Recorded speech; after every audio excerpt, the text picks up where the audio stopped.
인류 역사상 가장 위대한 일이 무엇인가라고 묻는다면은 사람마다 다르겠지만 우리 기독교인 입장에서는 주님 부활하신 사건보다 더 위대한 사건은 없습니다. 그리고 인류가 들어야 할 소식 가운데서 가장 큰 기쁜 소식, 우리 주님께서 부활하신 소식보다도 더 기쁜 소식은 없습니다. 왜냐하면 인류가 대대로 수천 년을 살아왔지만 수천 년을 살아오면서도 여전히 해결되지 못한 한 가지 문제가 있었습니다. 먹고 사는 게 문제가 아니잖아요. 무엇입니까?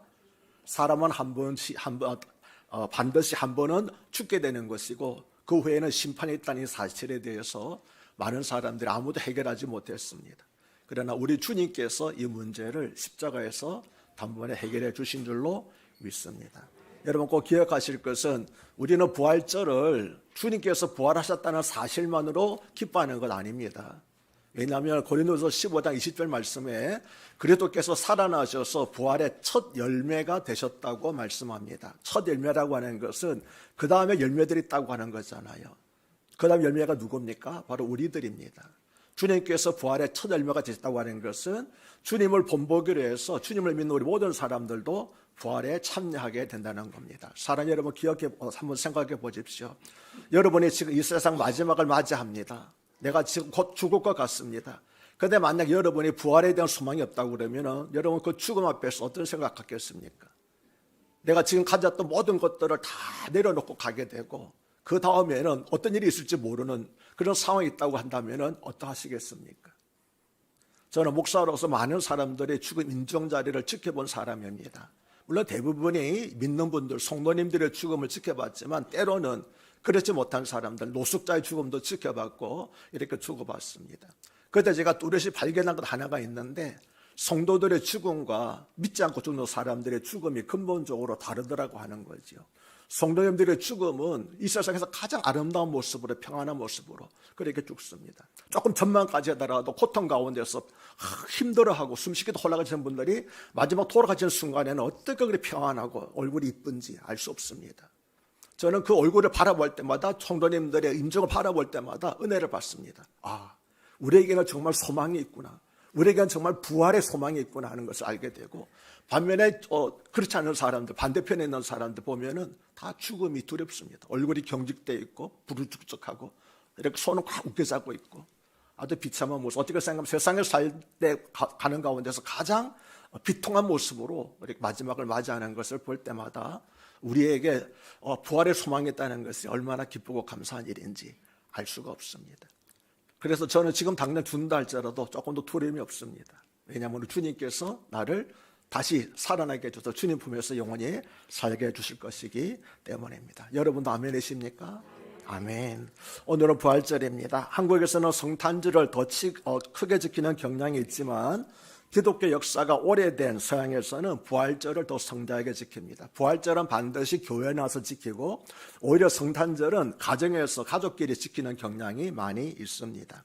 부활절은 예수님께서 십자가에서 죽으시고 무덤에 장사되셨다가 제3일에 부활하신 것을 기념하는 날입니다.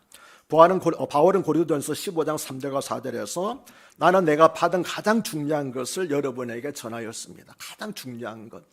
예수님께서 가르친 많은 것 가운데서 가장 중요한 것을 전하였습니다. 그것은 그리스도께서 성경 말씀대로 우리 죄를 위해서 죽으시고 무덤에 부으셨다가 3일 만에 다시 살아나셨다는 것입니다 라고 말하였습니다. 이것보다 더 중요한 사건은 없다고 하는 거지요. 사실 이것 때문에 우리가 기독교 신앙을 살고 있는 건 아닙니까? 그러므로 기독교 신앙을 한마디로 요약한다면 예수님께서 십자가에서 죽으셨다가 제3일에 부활하셨다고 하는 것입니다. 흔히 예수님이 3일 만에 부활하셨다고 하는데 사실 3일 만에라고 하는 것이 만 3일을 가르친다고 한다면 이것은 잘못된 말입니다. 예수님은 금요일 오후 3시에 운명하셨다가 일요일 오전 6시쯤에 부활하셨습니다. 그래서 시간으로 계산하면 72시간이 아니라 39시간이기 때문에 만 3일 만에 부활하신 것이 아니고 제3일 되는 날 금요일, 토요일 그리고 일요일, 주일 새벽에 부활하신 것이기 때문에 제3일에 부활하셨다는 것이 정확한 표현인데 우리 성경에서는 항상 3일 만이라고 그랬지만 제가 영어 성경을 어떻게 표현하는가 보니까 영어 성경 한결같이 더 서드데이, 제3일째 부활하셨다고 그렇게 표현하고 있는 것을 살펴보았습니다. 그러면 예수님께서 왜 십자가에서 죽으셨습니까? 바울은 우리 죄를 위해서 죽으셨다고 하였습니다. 좀 더 자세히 말하면 예수님은 인류의 죄를 대속하기 위해서 죽으셨습니다. 대속한다는 것은 대신 속죄한다는 의미입니다. 그런데 다른 사람의 죄를 대속하려면 자신에게는 죄가 없어야만 합니다. 하지만 사람 가운데는 죄 없는 사람이 없습니다. 로마서 6장 23절은 죄의 삭슨, 죄의 결과는 사망이라고 말씀합니다. 모든 사람이 죽는 것은 바로 죄 때문이라는 것입니다. 그러므로 사람들 가운데는 죄 없는 자가 없습니다. 왜 그렇습니까? 모든 사람이 다 죽게 되기 때문에 그 죄값으로 죽는 것이기 때문에 죄 없는 사람이 없는 것입니다. 사람 가운데 죄 없는 자가 없기 때문에 죄 없는 하나님께서 인간의 몸을 입고 이 세상에 오셔서 우리 죄를 위해서 대신해서 속죄하고 죽으셨습니다. 이분이 바로 누구십니까? 우리가 믿는 예수 그리스도이신 것입니다. 그런데 바울은 그리스도의 죽으심만 전한 것이 아닙니다. 우리도 마찬가지입니다. 예수 그리스도의 죽으심만 전하면 사실 우리에게 유익이 없습니다. 예수님의 죽으심이 꼭 끝난다고 한다고 되면 예수님도 역시 뭡니까? 한 인간으로서 자기 죄 때문에 죽은 것밖에 되지 않거든요. 그러니까 우리 속죄와 아무런 상관이 없습니다. 그러나 예수님께서는 죽으셨다가 살아나셨기 때문에 그분은 죄 없는 하나님이라는 사실이 인정이 되었고 우리 죄를 위해서 대신 죽으셨다는 사실이 인정되는 것입니다. 그래서 예수 그리스도의 죽으심만 전한 것이 아니라 동시에 바울은 항상 죽으심과 더불어서 예수님의 살아나심을 전하였던 것입니다. 그러므로 예수님은 죽으셨을 뿐만 우리를 위해서 죽으셨을 뿐만 아니라 또한 우리를 위해서 다시 사셨습니다. 만약 예수님이 다시 살지 못하셨으면 우리가 여전히 죄 가운데 있게 되기 때문입니다. 그래서 우리도 역시 죽고 난 다음에는 심판이 우리를 기다리고 있겠지요. 고린도서 15장 금방 우리가 읽었던 15장 12절로부터 19절에는 만일이라고 하는 단어가 모두 5번이나 나옵니다. 만일이라는 단어는 어떤 데 사용합니까? 있을 수 없는 상황을 가정에서 말할 때 만일이라고 말을 사용하죠. 예를 들면은 내가 만약 다시 태어난다면이라고 하는 것은 태어날 수 없는 사실을 전제로 하는 것 아니겠습니까? 그러므로 13절에서 만약 죽은 자의 부활이 없으면이라는 말은 죽은 자의 부활이 반드시 있다라고 하는 것입니다. 그리고 15절과 16절에서 만약 죽은 자가 다시 살아나는 날이 없으면이라고 한 것 역시 죽은 자가 다시 살아나는 일이 반드시 있다고 하는 것입니다. 하지만 고린도 교회 신자들 가운데는 죽은 자의 부활을 부정하는 사람들이 더러 있었습니다. 이들은 죽은 자의 부활을 믿지 않았을 뿐만 아니라 죽은 자의 부활이 있어서는 안 된다고까지 주장을 하였습니다. 왜냐하면 그 당시에 유행했던 헬라 사상의 영주주의 영향을 받은 것이었는데 영주주의는 영혼이 육체에서 들어가는 것은 영혼에 대한 일종의 형벌이라고 말하기 때문입니다. 그래서 영혼의 육체를 벗어나는 것이 참된 구원인데 영혼의 육체를 벗어난 다음에 다시 육체로 들어간다고 하는 것은 또 다른 형벌 가운데 가는 것이기 때문에 우리가 또다시 이렇게 육체 들어가는 것은 이 부활한다는 것은 잊을 수가 없다. 또다시 죄를 형벌을 받는 것이라고 주장을 했는데 그 당시 이 사상이 너무나 강력했기 때문에 고린도교에 있는 성도님들도 그 영향을 받아가지고 부활은 있을 수 없다고까지 주장한 것입니다. 오늘날도 그렇지 않아요. 성경에서 분명히 동성애가 잘못이라고 말하는데 오늘날은 동성애를 교회에서 말하면 이상한 사람들이라고 말하는 것과 꼭 같습니다. 그 당시에도 헬라교회 사상이 너무나 강력했기 때문에 사람들은 부활 말하게 되면 말도 안 돼. 이렇게 말했던 것을 여러분 이해하시기를 바랍니다. 그러나 부활을 믿지 않는 기독교인은 기독교인이라고 할 수 없으며 부활이 없는 기독교 역시 기독교라고 할 수 없습니다. 바울이 고린도전서 15장 7절에서 만일 그리스도께서 다시 살아난 일이 없으면은 너희의 믿음도 헛되고 너희가 여전히 죄 가운데 있을 것이요라고 했기 때문입니다. 바울은 고린도전서 15장 13절로부터 18절에서 만일 예수 그리스도의 부활이 없다면 5가지의 결과가 발생하게 된다고 그렇게 말하였습니다. 첫 번째는 우리가 전파하는 것이 헛것이 될 것이라고 말하였습니다. 예수를 믿으면 누구든지 죄사함을 받고 구원을 얻는다고 전파했는데 만일 예수 그리스도의 부활이 없으면 이 전파가 헛것이라는 것입니다. 둘째, 우리의 믿음이 헛것이라고 하였습니다. 사람이 죽은 후에 부활하여 천국에 들어간다는 믿으면 부활이 없으면 헛것이 될 수밖에 없기 때문입니다. 세 번째로는 사도들이 하나님의 거짓 증언으로 발견될 것이라고 하였습니다. 왜냐하면 사도들은 한결같이 예수 그리스도께서 다시 살아나셨다고 증언하였기 때문입니다. 네 번째, 이것이 가장 중요한데 너희가 여전히 죄 가운데 있을 것이라고 하였습니다. 이 부분 앞에서 이미 말씀을 드렸기 때문에 자세한 설명을 하지 않겠습니다. 다섯 번째, 그리스도 안에서 잠자는 자도 망하였을 것이라고 하였습니다. 성경은 신자가 죽는 것을 잔다라고 표현합니다. 왜냐하면 이 세상에서는 영원히 잠든 것처럼 보이지만 하나님 품 안에서 다시 눈을 뜨게 되기 때문입니다.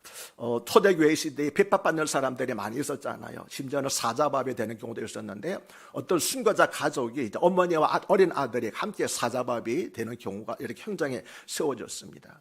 그래서 이렇게 사자가 막 달려드는데 어머니는 믿음이 있으니까 그냥 가만히 있는데 어린 아들은 너무 무섭잖아요. 엄마, 나 무서워, 나 두려워, 나 어떡해. 그럴 때 엄마가 아들을 꼭 안으면서 애야, 염려하지 마라. 우리는 곧 주님 앞에서 다시 눈을 뜨게, 주님 품에서 눈을 뜨게 될 거야. 아멘이십니까? 우리가 어떤 힘든 일이 있고 우리에게 어떤 죽음이 닥친다 할지라도 그 순간은 잠깐이고 우리는 다시 주님 품에서 눈을 떠서 영원히 살게 될 줄로 믿습니다.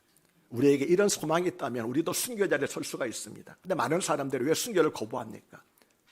마지막 순간에 그 믿음이 없는 거예요. 다시 살아난다는 믿음, 주님 품에서 영원한 안식을 누린다는 믿음이 없기 때문에 죽지 않으려고 발버둥 쓰고, 그래서 예수를 부인하고 심지어 예수님의 초상화에 침을 받고 밟고 돌아가는 그런 사람들이 얼마나 많았습니까? 6.25 때. 그러나 우리는 부활의 복된 소망이 있기 때문에 혹시 나에게 그런 순간이 주둔다 할지라도 사랑하는 여러분들은 부활의 참된 소망을 가지고 끝까지 믿음을 지켜서 승리하시는 저와 여러분 해줄 수 있기를 바랍니다. 그런데 바울은 마지막으로 15장 19절에서 만일 그리스도 안에서 우리가 바라는 것이 다만 이 세상의 삶뿐이라면 모든 사람 가운데서 우리가 더욱 불쌍한 자일 것입니다라고 말하였습니다. 여기에서도 바울은 만일이라는 단어를 사용하였습니다. 기독교가 참으로 부활을 믿는 종교라면 기독교인 가운데서 이 세상의 삶만을 위해서 예수 그리스도를 믿는 사람은 없어야 한다는 것입니다. 왜냐하면 이 세상의 것은 잠시 존재할 뿐이고 부활에 들어가는 세상은 영원한 것이기 때문입니다. 그러므로 만일 잠시 존재하다가 없어질 이 세상의 삶만을 위해서 살아가는 사람이 있다면 그 사람은 모든 사람 가운데서 가장 불쌍한 사람이라는 것입니다. 왜냐하면 잠시의 삶을 위해서 영원한 삶을 포기하는 것이기 때문에.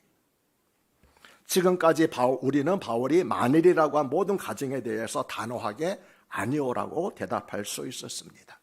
그러나 만일 그리스도 안에서 우리가 바라는 것이 다만 이 세상의 삶뿐이라면 모든 사람 가운데 우리가 더 불쌍한 자일 것입니다라는 가정법에 대해서는 아니오라고 자신 있게 대답하지 못합니다. 왜냐하면 우리 가운데도 이런 기독교인이 적지 않기 때문입니다. 물론 우리 교회 성도님들 가운데는 이런 사람이 없는 줄로 믿습니다. 이대로 말하자면 부활이 없는 기독교를 믿는 사람들입니다. 그러나 부활이 없는 기독교는 진정한 기독교가 아닙니다. 그런 하나의 윤리에 불과할 뿐입니다. 우리가 믿는 기독교는 우리의 수고가 결코 주 안에서 헛되지 않을 것이라고 하는 그 믿음, 그것을 믿는 믿음인 줄로 믿습니다. 설령 내가 이 세상에서 주님 때문에 모든 것을 잃는다 할지라도, 심지어는 내 목숨까지도 희생된다 할지라도 우리의 수고는 결코 주 안에서 헛되지 않을 것입니다. 왜? 우리에게는 부활의 참된 소망이 있기 때문입니다. 주님께서 홀로 부활하셨다는 것을 기념하는 것이 부활절이 아닙니다. 주님께서 부활의 첫 열매가 되셨기 때문에 우리도 주님과 함께 부활하여 영원히 천국에서 살게 될 줄로 믿습니다. 라고 하는 것이 우리가 부활절을 지키는 진정한 이유입니다. 만약 주님께서 부활하지 않으셨다면 우리가 드리는 예배도 다 헛것입니다. 성찬식도 헛것입니다. 주님께서 부활하셔서 우리가 드리는 예배 가운데 이미 영으로 임재하 계십니다. 살아 계십니다. 우리는 죽은 예수를 기념하는 거 아닙니다. 부활하셔서 살아 계셔서 지금 우리 가운데 임재하고 계시는 그런 주님을 찬양하고 기념하고 경배하는 것입니다. 오늘 이제 이어서 성찬식을 행할 텐데 예수님께서 영으로 임재해 주셔서 우리 예배를 받으시고 성찬식 가운데 역사하셔서 사랑하는 여러분들의 상한 몸과 마음을 치료해 주시고 회복해 주시고 구원해 주시는 놀라운 역사가 은총이 우리 가운데 나타나기를 간절히 기도합니다. 하나님 아버지, 오늘 말씀을 통하여서 만일 부활이 없다면 부활신앙이 얼마나 귀한 것인가 하는 것을 알게 해주시니 감사합니다. 하나님, 부활의 철매가 되신 예수님 바라보면서 우리도 참된 부활신앙을 가지고 이 세상을 살아가게 하여 주시옵소서. 예수님 받들어 감사하며 간곡히 기도드리옵나이다. 아멘.